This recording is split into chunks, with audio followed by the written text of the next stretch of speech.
Okay, we got a 2017 Chevy Silverado here. What we end up doing, we end up adding the shock sensor add-on to this monster truck. I believe it's got one of those 6-inch lift kit, 7-inch lift kit with the monster tire. It's pretty impressive. Basically, if somebody tries to bust out the window, open any of the door, well, if you open the door from factory, it's going to fire off. But we end up installing the shock to it. I'm going to go ahead and bang on the glass. It's going to fire off now.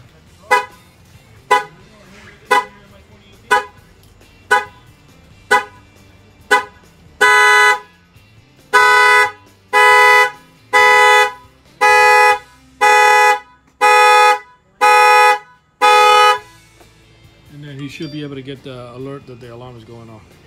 And that's pretty much it. Anywhere in the United States that that his phone's got self coverage, he'll get an alert stating that the alarm was triggered. It could be you know, somebody busted the window, the keyhole in the door, or somebody opens their door in the parking lot, smacks your door. Any of those impacts to your vehicle that will set off the alarm. It's pretty nice to get notified anywhere in the United States. You can be in another state and you'll know that the alarm is going off in Miami. Well, we're based on Miami. Our numbers are 305-298-4814 on this monster truck. Thank you for watching this video.